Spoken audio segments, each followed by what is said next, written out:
नखुर पड़ोसन। क्या कर रहे हो? छत पे जाके अखबार पढ़ूंगा। बस यही करो। तुम्हें पता भी है कि बहू क्या गुल खिला रही है?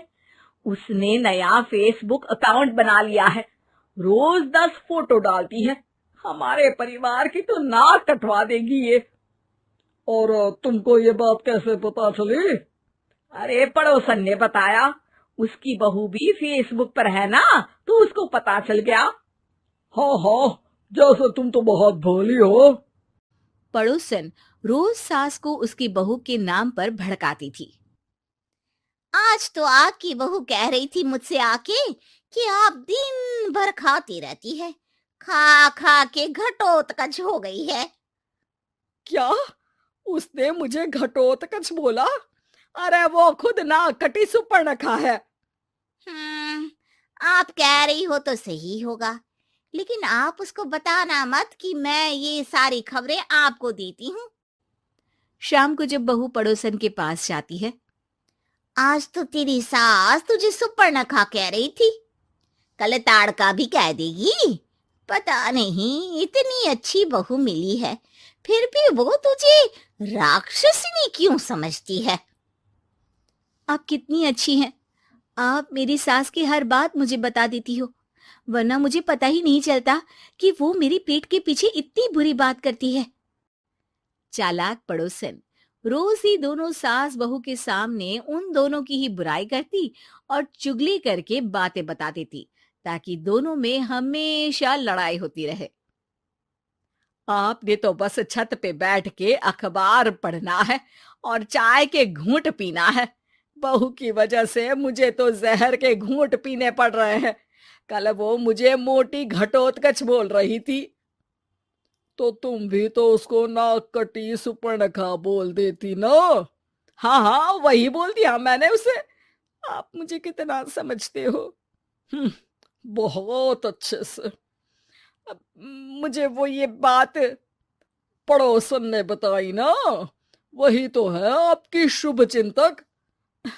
पर मैं इस बहू को ना सबक सिखा के ही रहूंगी।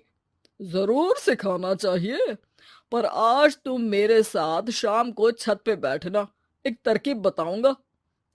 बिल्कुल बिल्कुल, कितना ध्यान रखते हो जी आप मेरा।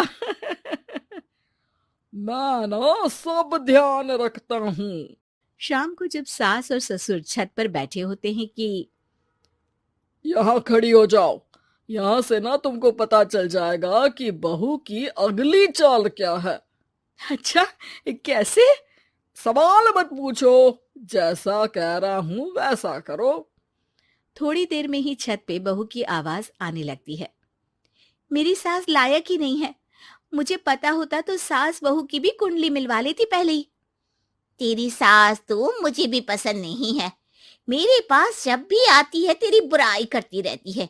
कभी सुपर्णखा कहती है, कभी हिडिंबा कह के कामचोर भी बोलती है, अरे कभी कभी तो चुगलखोर भी बोल देती है।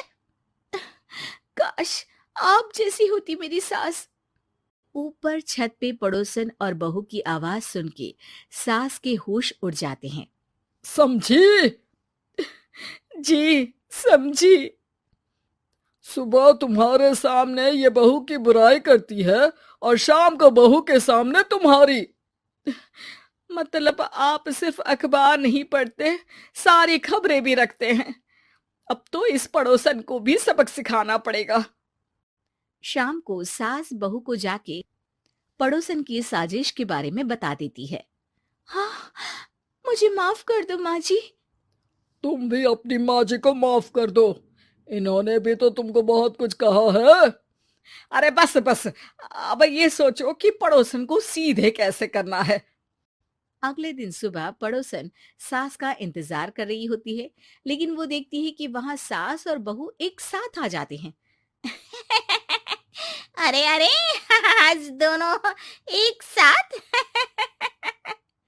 हाँ, सोचा कि बहू की पीठ पीछे बुराई करने से क्या फायदा, मुंह पे ही बोलती हूँ मैं। हाँ, मैंने भी सोचा आपको 2 बार मेहनत करनी पड़ती है, एक ही बार में काम खत्म कर लोगी। हैं? वो मैं आप लोगों को कैसे पता चला? क्योंकि ऊपर वाला सब देख रहा है। पड़ोसन ऊपर देखती है, वहां ससुर खड़े होकर हंस रहे होते हैं। अ, मतलब आप हमारी बातें सुन लेते थे? हाँ, सुन लेता था और मजे भी लेता था। आपको तो शकुनी होना चाहिए। क्या चाल खेली है आपने, एकदम सास बहू के सीरियल जैसी।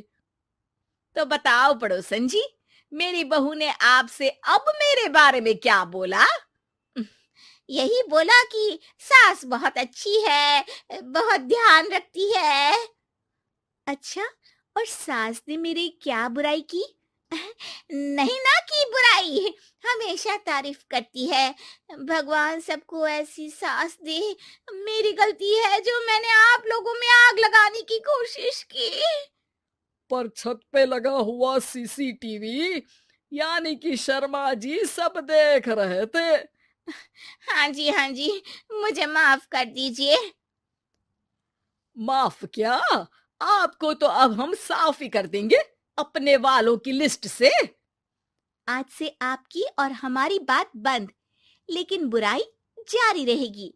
अब आपकी हरकत के बारे में पूरे मोहल्ले को बताना तो पड़ेगा ना आंटी जी।